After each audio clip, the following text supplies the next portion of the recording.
Hello दोस्तों, मैं दिनेश आप सभी का एक बार फिर से स्वागत करता हूं। दोस्तों, आज जैसा कि आप लोगों ने देखा, ज़ोमैटो के जो रिज़ल्ट हैं वो काफ़ी अच्छा आया है। तो रिज़ल्ट के अकॉर्डिंग आपने देखा होगा कि आज इसके अंदर बाइंग भी काफ़ी अच्छी हुई है। लेकिन दोस्तों, इसके अंदर यदि आप देखें तो ये ऑलरेडी 1 साल से जो रिज़ल्ट जिस अकॉर्डिंग आया है, उसके अकॉर्डिंग इसके अंदर मूव भी आ चुका है। अभी आप देखेंगे कि ऑल टाइम लो जो था वो उससे डबल हो गया है अभी। ठीक है। तो अब अपने को एंट्री कहाँ पर करनी है, जिससे कि हमें क्या है, क्योंकि ज़्यादातर क्या होता है रिटेल इन्वेस्टर के साथ कि जैसे ही वो एंट्री करते हैं स्टॉक के अंदर मूवमेंट रुक जाता है, वो अपसाइड नहीं जाता। लेकिन हमें क्या है, प्रॉपर लेवल जो है वो देखना है कि कहाँ हमें सेफ एंट्री जो है वो करनी चाहिए। तो चलिए वीडियो को स्टार्ट कर लेते हैं। तो देखिए, सबसे पहले तो मैं इसके अंदर बड़ा जो टाइम फ्रेम है, वीकली टाइम फ्रेम, उसको ओपन कर लेता हूँ। तो इसको ओपन करने के बाद मैंने इसके अंदर कुछ लेवल जो हैं वो मार्क किए। अब यहाँ आप इतना समझ लीजिए कि देखिए, ये स्टॉक जो है इसका ऑल टाइम हाई है, ये इसका ऑल टाइम लो है। ठीक है। और इसके अकॉर्डिंग यदि आप देखेंगे कि स्टॉक ने यहाँ से लेकर यहाँ तक ये डाउन ट्रेंड दिखाया, और इसके बाद इसने एक ये हल्का सा अप और उसके बाद डाउन। और वीकली चार्ट के अंदर ये 50 ईएमए जिस दिन ब्रेक हुआ, उसके बाद इसने हल्का सा ये डाउन दिखाने के बाद अप साइड दिखाई, कंटिन्यू अप ट्रेंड में चल रहा है। और अभी देखिए ये कौन से लेवल पर आया हुआ है, ये जरूरी है दोस्तों। यहाँ यदि आप एंट्री बनाते हैं तो आप ट्रैप भी होने के चांसेस हैं। तो यहाँ आप देखिए, ये जो लेवल है, ये आज का जो हाई है, वो आप देखेंगे कि ये देखिए 120 का है, जो कि 0.6 का लेवल है। अब क्या होता है कि ये जब से आया था 169 है, 170 के आसपास से इसके अंदर सेलिंग हुई और स्टॉक एज लो एज 40 पर चला गया। मतलब इसके अंदर लगभग 70 से 80% गिरावट हो चुकी थी। और यहाँ जिसने भी एंट्री की है वो क्या है, कोई बड़ा इन्वेस्टर है, जिसने क्या 40 से लेकर इसको यहाँ तक उठाया है, 120 तक लेकर गया है। अब यदि 40 का स्टॉक 120 गया, इसका मतलब उसके अंदर 200% रिटर्न ऑलरेडी आ चुका है। क्योंकि 40 से यदि आप 80 का देखेंगे तो उसमें 100% हो गया, उसके बाद और फिर इसमें अपसाइड आ गई। तो यहां से क्या है कि जिस दिन वीकली जो क्लोजिंग है 120 के ऊपर हो जाए, उसके बाद ही इसके अंदर मेरे अकॉर्डिंग क्या है, प्लान करना। क्योंकि अब यदि दोबारा से इसके अंदर एंट्री करनी है, तो एंट्री करने के लिए आपको ये वाला जो लेवल है, कौन सा, ये जो 50% का जो लेवल है, यहाँ आपको एंट्री करने के मौके देखने हैं। अभी 120 पर आपको एंट्री नहीं करनी मेरे अकॉर्डिंग। बाकी आपका डिसीजन है, आपका पैसा है। अब चलिए अपने रिजल्ट को भी देख लेते हैं। रिजल्ट में क्या चीज़ जो है वो नई आई है, जिससे कि इसके अंदर मूवमेंट आया है। तो स्क्रीनर पर चलते हैं। स्क्रीनर पर अपन देखते हैं रिजल्ट ज़ोमैटो। तो ज़ोमैटो का जैसे ही हमने ये क्लिक किया, ये रिजल्ट आपके सामने ओपन हो गया।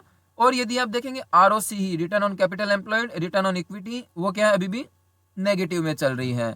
लेकिन स्टॉक जो है, यहाँ पी रेशियो वाइज देखेंगे तो देखिए अभी भी इसके अंदर कोई वैसे पॉजिटिव ग्रोथ नहीं है, लेकिन हाँ धीरे धीरे ये प्रॉफिट में आ रही है, ऐसा अपन मान सकते हैं। चलिए नीचे चलते हैं। तो ये अपने सेल्स में देखें, देखिए ये जो लेटेस्ट क्वार्टर जो है, यहाँ आप देखेंगे कि इसके अंदर ये प्रॉफिट आया है 36 करोड़ का। अभी तक इसके अंदर देखिए हिस्ट्री में यदि आप देखेंगे कभी भी इतना प्रॉफिट नहीं आया है। तो ये जो प्रॉफिट आया है, इसका मतलब ये जो चार्ट में आपने देख लिया प्राइस एक्शन वाइज कि इसके अंदर 40 से 120 का मूव भी आ चुका है ऑलरेडी। तो अब अपने को इसमें क्या करना चाहिए, देखिए यहाँ FIIs और DIIs जो हैं, पहले कितने थे, 10% थे, वो क्या हो गए 57% हो गए, मतलब 50% के ऊपर हो गए।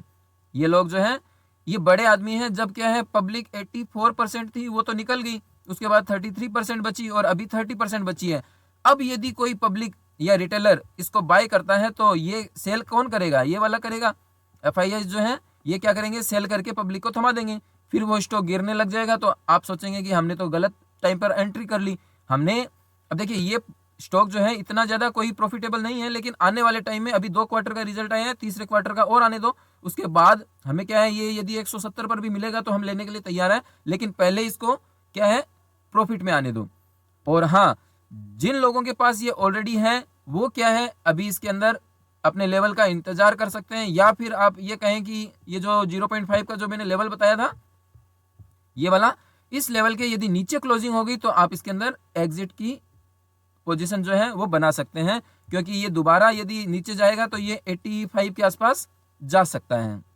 ठीक है, तो दोस्तों ये सभी क्या है, मेरे अकॉर्डिंग है, आपको मेरे कहने से कुछ भी नहीं करना। आप इसकी इस तरह के कोई भी स्टॉक की हिस्ट्री देख लीजिए, यदि ये स्टॉक ऑल टाइम हाई से ऑल टाइम लो के बीच में ये 0.6 का जो लेवल होता है, ये देखिए मैंने ये 3 लेवल जो बनाए हुए हैं, ये तीनों क्या है, गोल्डन लेवल होते हैं। इन तीनों के अकॉर्डिंग आप बाइंग या सेलिंग डिसीजन जो है वो इजीली ले सकते हैं। तो ये जो है फंडामेंटल, ये भी आपने अच्छी तरीके से देख लिया। अभी देखिए एक चीज और मैं आपको बताता हूँ, जून 2022 से सितंबर 2022 में ये जो है एफआईआईज ने एंट्री की थी। तो चलिए अपने देख लेते हैं। तो ये देखिए जून 2022, यहां से क्या है, ये जो लोग हैं इन्होंने खरीदना स्टार्ट किया, यहां से एफआईआईज ने बाइंग स्टार्ट की और पब्लिक निकलना स्टार्ट हो गई। और यहाँ क्योंकि जब ये 40 पे आ गया ना तो पब्लिक परेशान होकर यहाँ से एग्जिट कर चुकी थी, और जैसे जैसे ये ऊपर जा रहा था वो प्रॉफिट में आ रहे थे धीरे धीरे। अब यहाँ से क्या है, धीरे धीरे पब्लिक को सौंपते लगाते जाएंगे, ये पब्लिक को बेचते जाएंगे और खुद निकल जाएंगे। ठीक है, तो थोड़ा सा क्या है, सेफ स्टॉक जो है, इसके अलावा भी काफी सारे स्टॉक हैं, उनमें भी आप इन्वेस्टमेंट कर सकते हैं मेरे अकॉर्डिंग। तो दोस्तों ओवरऑल ये वीडियो आप लोगों को कैसा लगा कमेंट में जरूर बताइएगा, और आपके कोई डाउट हो तो आप कमेंट बॉक्स में कमेंट करके पूछ सकते हैं। मिलते हैं, यदि वीडियो अच्छा लगा तो लाइक और शेयर करना मत भूलिएगा। मिलते हैं इसी तरह के और एजुकेशनल वीडियो के साथ। वीडियो देखने के लिए धन्यवाद दोस्तों।